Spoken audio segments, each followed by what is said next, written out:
Assalamualaikum warahmatullahi wabarakatuh. Bismillah walhamdulillah. Salatu wassalamu ala rasulillah. La hawla wa la quwata illa billah. Alhamdulillah pada kesempatan kali ini kita bisa kembali bertemu ya. Meskipun melalui uh, via video ya. Video apa ya, interaktif, bukan interaktif ya. Tapi video yang mana di video ini berisikan tentang materi yang harusnya kita lakukan secara tatap muka, tapi karena beberapa kondisi yang tidak memungkinkan kita melalui media ini ya. Tentunya ini bukanlah menjadi penghambat dalam meningkatkan daripada kualitas kita, terutama di bidang komunikasi efektif. Kita langsung saja ya biar cepat ya. Komunikasi efektif merupakan komunikasi yang mampu menghasilkan perubahan sikap atau attitude ya pada orang yang terlibat dalam komunikasi, sehingga apa yang kita sampaikan bisa diterima dan ada feedback kepada kita. Itulah komunikasi yang efektif, bukan hanya apa ya, debat kusir yang tidak ada akhirnya. Tapi komunikasi efektif ini komunikasi yang akan memungkinkan seorang dapat saling bertukar informasi, ide, kepercayaan, perasaan, dan sikap. Jadi sehingga hasilnya itu nanti sesuai dengan yang diharapkan, baik oleh orang yang memulai komunikasi atau komunikator nanti sama lawannya yang merupakan orang yang akan diberikan komunikasi. Misalkan terutama kalau lebih khususnya nanti di antara seorang perawat dengan klien atau pasiennya ya. Ataupun nanti komunikasi antar ini sejawat ya, antar perawat dengan perawat, ataupun dengan komunikasi interpersonal ya, antara perawat dengan rekan-rekan medis, misalkan dokter ataupun gizi, bidan, dan lain sebagainya. Tentunya dibutuhkan komunikasi yang disebut dengan komunikasi efektif. Nah, tujuan komunikasi efektif ini memberi kemudahan dalam memahami pesan yang disampaikan antara pemberi dan penerima pesan, sehingga tercipta feedback yang baik antara pemberi dan penerima pesan. Itu tujuannya ya. Jadi komunikasi efektif di dalam beberapa tempat tertentu itu punya punya bahasa-bahasa yang mudah dipahami dan mudah dimengerti dalam suatu kelompok tertentu ya. Kita lanjutkan, komunikasi dapat dikatakan efektif apabila memenuhi tiga hal berikut. Yang pertama, pesan dapat diterima dan dimengerti serta dipahami sebagaimana yang dimaksud oleh pengirimnya. Jadi apa yang kita inginkan itu sama orang yang mendengarkan itu sepakat. Itulah yang disebut dengan komunikasi efektif. Bukan sepakat dalam arti setuju ya, tapi ngerti maksudnya. Itu nanti masalah imbal balik dia setuju atau tidak itu nanti itu yang disebut dengan feedback. Yang penting dia paham dulu apa yang kita maksud. Kemudian pesan yang disampaikan oleh pengirim dapat disetujui oleh penerima dan ditindaklanjuti dengan perbuatan yang diminati oleh pengirim. Lebih khususnya lagi, apa yang kita inginkan itu, misalkan anggaplah ini kita mau melakukan tindakan pemasangan nasogastric tube atau selang NGT misalkan ya. Kita mau pasang selang NGT untuk memenuhi nutrisi ataupun untuk mengeluarkan cairan racun yang ada di dalam perut misalkan, dalam lambung. Tentunya dengan kita melakukan komunikasi efektif, kita bisa mendapatkan dua jawaban. Satu, akan sepakat, dua, tidak sepakat. Artinya setuju ataupun tidak setuju. Dari dua hal itu kita bisa lakukan dokumentasi, nanti kita persilakan kalau memang setuju untuk menandatangani tindakan medis tersebut. Kalau tidak setuju juga silakan untuk melakukan penandatanganan untuk penolakan. Jadi hal-hal semacam itu yang harus kita komunikasikan secara efektif ya. Kemudian yang ketiga, indikatornya yang disebut dengan komunikasi efektif, tidak ada hambatan yang berarti untuk melakukan apa yang seharusnya dilakukan untuk menindaklanjuti pesan yang dikirim. Artinya keberhasilan, tingkat keberhasilan kita di dalam menyampaikan suatu pesan itu lebih lebih tidak ada hambatan ya. Itulah disebut dengan, kalau masih ada hambatan berarti itu komunikasi kita tidak berjalan dengan efektif ya. Cara berkomunikasi efektif, satu, gunakan kalimat seefektif mungkin. Jadi kalau kita berbicara dengan pasien yang dari kalangan bukan non pendidikan misalkan, ataupun apa ya, tingkat pendidikannya di bawah kita misalkan, tentunya komunikasi kita itu jangan sampai membuat pasien itu bingung ya. Jadi kita harus pakai bahasa-bahasa yang seefektif mungkin, yang mungkin mudah dikenali, mudah dimengerti lah sama pasien atau klien. Jadi apa yang kita sampaikan itu jadinya nyambung pembicaraan kita ya. Kemudian jangan mengungkapkan pengulangan ide atau pokok bahasan. Jangan terlalu sering mengulang ide atau pokok bahasan atau tujuan kita di dalam komunikasi efektif. Karena itu akan memperlambat waktu dan juga membuat bingung ya kalau terlalu sering diulang-ulang. Jadi seefektif mungkin itu ya kita bisa sampaikan satu kali tapi dapat dipahami. Jangan berbicara terlalu lambat atau terlalu cepat. Jadi kita komunikasinya itu santai ya. Jangan terlalu lambat nanti membuat apa namanya tambah bingung ya. Jangan terlalu cepat juga, lebih-lebih itu jadi tambah tidak mengerti nanti. Hindari gumaman yang terlalu sering, hindari humor yang tidak perlu. Jadi kita boleh humor kalau memang ada yang dihumori ya. Tapi kalau memang nggak ada ya kita lanjut aja. Bentuk komunikasi efektif satu komunikasi verbal efektif. Jadi gimana komunikasi verbal ini ya berlangsung secara timbal balik. Kita berkomunikasi secara berbicara seperti biasanya. Makna pesan ringkas dan jelas, bahasa mudah dipahami, cara penyampaian juga mudah diterima, disampaikan secara tulus, mempunyai tujuan yang jelas, memperlihatkan norma yang berlaku, disertai dengan humor. Komunikasi nonverbal yang perlu diperhatikan dalam komunikasi nonverbal yaitu penampilan fisik, sikap tubuh dan cara berjalan. Ekspresi wajah, sentuhan, semuanya itu saling ini ya berkaitan antara verbal kita maupun dengan nonverbal kita. Jadi verbal kita berkata A, mimik wajah kita juga akan mengikut ya, nonverbal juga ya. Hal-hal yang perlu diperhatikan dalam komunikasi efektif yaitu berkomunikasi pada suasana yang menguntungkan, menggunakan bahasa mudah ditangkap dan dimengerti, pesan yang disampaikan dapat menggugah perhatian atau minat di pihak komunikan. Sehingga apa yang kita sampaikan itu membuat pasien kita, klien kita itu tertarik gitu kan untuk oh ya oke, kalau kita mau pasang kateter misalkan, maka dia akan menjadi oh ya silahkan dia akan menyepakati bahwasanya tindakan itu perlu dan harus dilakukan gitu. Pesan dapat mengubah kepentingan di pihak komunikan yang dapat menguntungkan ya. Pesan dapat menumbuhkan suatu penghargaan atau reward di pihak komunikan. Sehingga komunikasi itu bisa dikatakan efektif jika memenuhi hal yang berikut ini ya. 5 pondasi membangun komunikasi yang efektif yaitu satu berusaha benar-benar mengerti orang lain. Empathic communication. Jadi kita harus mengerti dan paham betul terhadap klien kita. Jadi jangan sampai kita nggak paham klien kita. Mimik dari klien kita bisa paham. Dia lagi bingung, dia lagi tidak mengerti dengan apa yang kita bicarakan. Atau mungkin dia butuh penjelasan yang lebih rinci. Itu kelihatan loh dari bahasa nonverbal. Dan kita sebagai seorang perawat harus punya rasa empati. Terutama dalam komunikasi ini, empathic communication ini kita harus bisa untuk untuk kita latih dalam setiap komunikasi yang kita lakukan ya. Memenuhi komitmen atau janji. Jangan sampai kita yang melakukan komitmen, justru kita yang melupakan suatu komitmen tersebut. Jadi kita harus sepakat memenuhi komitmen untuk menyelesaikan, menyepakati akan melakukan tindakan nanti jam 3 ya selesaikan. Akan memindah atau mengevakuasi pasien nanti dari IGD ke ruang rawat inap dalam waktu 15 menit lagi, itu juga harus kita komitmen ya. Meminta maaf dengan tulus ketika membuat kesalahan, memperlihatkan integritas pribadi. Jadi kita integritasnya sebagai seorang perawat gimana? Memakai ID card dengan lengkap, pakaian yang harus kita gunakan pakaian yang rapi, tentunya itu akan meningkatkan membangun komunikasi yang efektif.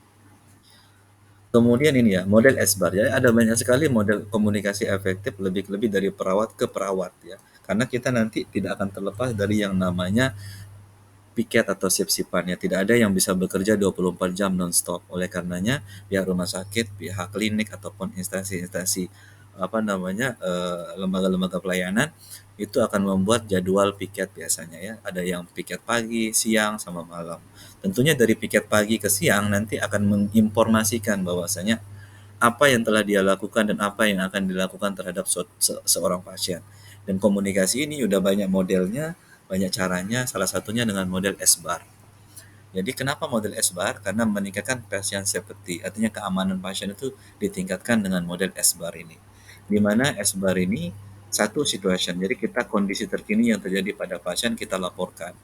Jadi kita masuk ke kamar pasien, kita permisi, assalamualaikum, perkenalkan saya, misalkan eh, perawat yang jaga pagi tadi, sekarang sudah datang perawat yang jaga siang ini untuk kondisi bapak sekarang, tekanan darahnya segini, pola pernapasannya segini, terus apa lagi, suhunya begini, nadinya begini, sudah dilakukan A, B, C misalkan, dan akan dilakukan pemeriksaan CT scan plus kontras nanti jam 2 misalkan. Tentu komunikasi-komunikasi seperti itu sesuai dengan situasi, background. Jadi informasi penting apa yang berhubungan dengan kondisi pasien terkini. Nah, jadi nanti, oh dia tadi tuh sudah muntah misalkan, dan dia mual, jadi tolong nanti dilanjutkan untuk tindakan-tindakan apa, baik itu kolaboratif, pemberian anti mualnya ya. Kemudian asesmen hasil pengkajian kondisi pasien terkini juga kita laporkan, dan recommendation apa yang perlu dilakukan untuk mengatasi masalah pasien saat ini. Jadi model SBAR ya. Jadi nanti bisa kita apa namanya, S-nya itu situasinya, background, assessment sama recommendation. Ada juga yang model sekarang, modelnya itu namanya apa, term atau apa ya bahasa lainnya, itu ada yang ini yang terbaru yang dipakai di beberapa tempat ya, modelnya itu istilahnya, coba sebentar ya, model tebak ya. Jadi ada yang model tebak itu, di mana tebak itu berisikan apa namanya, tulis, baca, amati, dan konfirmasi. Jadi nanti teman-teman kalau di dalam misalkan nggak ada spesialisnya sekarang, maka kita bisa melaporkan situasi pasien saat ini, kemudian nanti akan dikirimkan advice dari spesialisnya bahwasanya kita harus memberikan dia antipiretik, anti demamnya misalkan. Nanti paracetamol misalkan, paracetamol infus 100 miligram misalkan. Itu nanti dari itu kita bisa lakukan TBAK ya, atau pertama kita tulis setiap advice yang diberikan, kemudian kita baca lagi, kita ulang, kita samakan antara yang ada di WA kita misalkan, atau di instruksi di dalam apapun lah platform yang kita pakai. Kemudian amati lagi apakah ada kesalahan di dalam kita menulis. Kemudian yang terakhir konfirmasi, kita konfirmasi lagi benar nggak ini yang kita apa namanya akan lakukan kepada pasien. Ini ya, kita introduksi individu yang terlibat dalam handover ini ya, memperkenalkan diri, peran dan tugas profesi, situation, komplain, diagnosis, rencana perawatan dan keinginan kebutuhan pasien, background, tanda-tanda vital, status mental, daftar obat-obatan dan hasil lab. Kita laporkan semuanya from perawat to perawat ya, dari ketika kita ganti shift misalkan. Kemudian asesmen, penilaian situasi saat ini oleh provider, oleh apa namanya, eh, yang melaksanakan ya. Kemudian recommendation, mengidentifikasi hasil lab yang tertunda dan apa yang perlu dilakukan beberapa jam berikutnya seperti yang kita sampaikan tadi. Kemudian question and answer. Jadi nanti teman-teman yang jaga sore juga bisa nanti tanyakan, oh ya apalagi yang kurang, apalagi yang belum diproses diselesaikan. Nanti teman-teman apa itu, silakan dijawab lagi. Ini metode SBA nanti di rumah sakit juga ditemukan ya. Ini komunikasi efektif yang bisa kita lakukan, salah satunya yang sudah dirumuskan ya.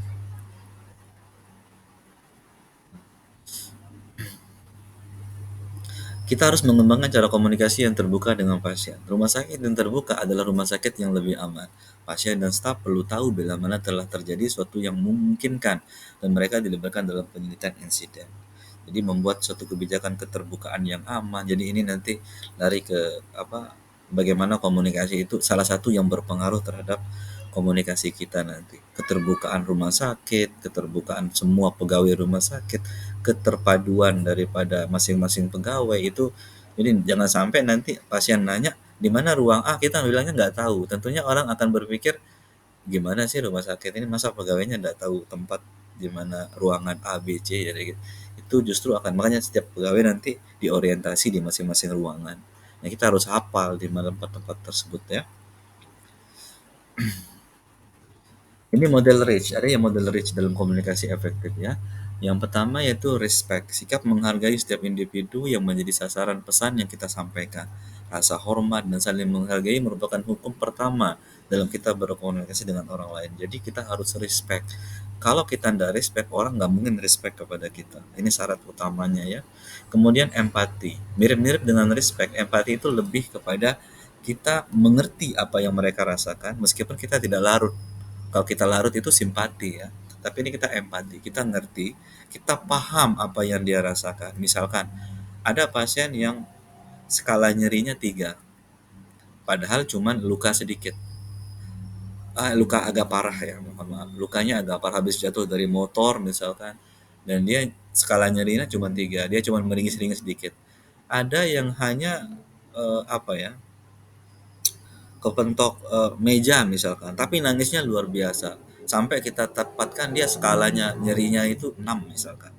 Jangan jangan kita apa namanya baru gitu doang orang aja itu sudah jatuh dari motor nggak apa-apa, jangan sampai seperti itu. Karena respon apa itu ya, eh, responnya orang terhadap nyeri itu beda-beda. Kita harus empati, kita harus paham bahwasanya dia benar-benar sakit gitu kan. Kemudian audible, kita harus jadi pendengar yang baik. Jangan sampai kita banyakkan bicara, sedangkan pasiennya enggak bicara. Jadi pertanyaan yang kita berikan kepada pasien itu nanti komunikasi efektif itu harus audible. Kita harus mendengarkan, sehingga jangan sampai kita menanyakan, permisi, Bapak A ya? Jadi dia hanya jawab iya atau tidak. Kita tanya siapa namanya, oh nama saya Bapak A. Jadi sehingga dia berbicara, jangan sampai kita memberikan pertanyaan-pertanyaan tertutup, tapi berikanlah pertanyaan-pertanyaan yang terbuka sehingga kita bisa mendengarkan setiap apa yang disampaikan oleh pasien tersebut ya. Kemudian clarity yaitu bahwa pesan harus dapat dimengerti dengan baik seperti yang sampai yang tadi ya, harus sampai, jangan sampai apa yang kita sampaikan tidak dipahami ya. Kemudian humble ini yaitu membangun komunikasi yang efektif dengan sikap suasana yang rendah hati tentunya dari kita ya. Kemudian menghargai dan kita apa ya, lebih pede dengan menguasai beberapa materi keilmuan. Jangan sampai pasien nanya kepada kita nggak bisa jawab.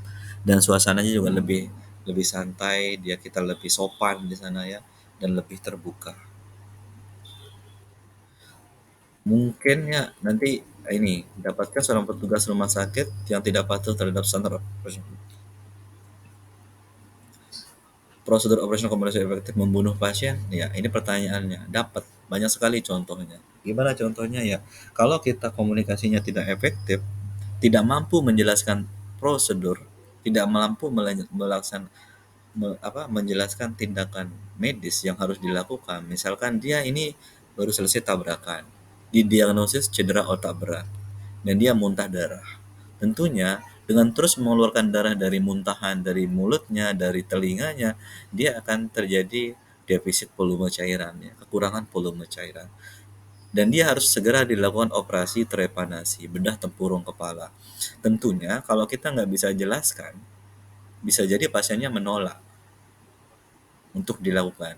Padahal satu-satunya jalan untuk bisa pulih adalah dengan melakukan tindakan operasi tersebut. Nah, jadi sehingga dengan komunikasi yang tidak efektif, kita juga bisa membunuh pasien karena pasien menolak terhadap tindakan tersebut. Suatu kegagalan kita dalam berkomunikasi. Nah, mungkin itu dulu ya untuk hari ini. Selanjutnya saya bagikan tugasnya masing-masing. Nanti dari kelima proses keperawatan ya, mulai dari pengkajian, kemudian apa lagi? Eh, Menegakkan diagnosis, intervensi, rencana rencana intervensi, kemudian pelaksanaan dan evaluasi. Ada 5 ini silakan bagi kelompok masing-masing, silakan buat SOP komunikasi efektif. Jadi silakan dibagi 1 sampai 5 orang ya dari teman-teman semuanya. Ada 5 ya, ada 5 materi yaitu satu. Silakan buat pertama SOP ya, buat SOP dulu terlebih dahulu. SOP-nya ya mulai dari pra pra komunikasi ya, terus lanjut kepada fase tindakannya, fase orientasinya, misal di pengkajian kita memperkenalkan diri gitu kan, kemudian fase implementasinya, dan yang terakhir fase terminasi, gimana kita mengundur diri dari pasien ya. pengkajian.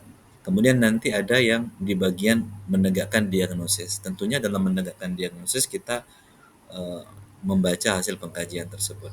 Nanti dari 5 orang itu masing-masing ada yang berlaku sebagai seorang perawat, ada yang sebagai seorang pasien, ada juga yang sebagai seorang observer, kemudian ada lagi yang jadi apa namanya eh, medisnya ya untuk komunikasinya nanti menegakkan diagnosis tadi.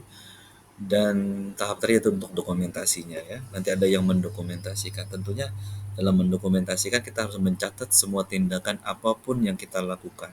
Karena itu sebagai bukti daripada apa yang telah kita lakukan, sehingga nanti apabila ada problem di kemudian hari itu yang akan membela kita. Jadi itu ya tugasnya masing-masing buat SOP. Dan tugas yang terakhir, silahkan praktikan masing-masing ya, praktikan. Praktiknya itu silakan buat video, durasinya ya maksimal 3 menit ya videonya, dan silakan dikirim ke WhatsApp saya, dikumpulkan di ini PJMK, dan PJMK ngirim ke WhatsApp saya ya. Mungkin itu dulu ya kesempatan kita pada hari ini. Semoga kita bisa ketemu secara langsung offline ya nanti, biar lebih gampang kita, biar lebih interaktif tentunya perkuliahan kita. Akhirul kalam, assalamualaikum warahmatullahi wabarakatuh.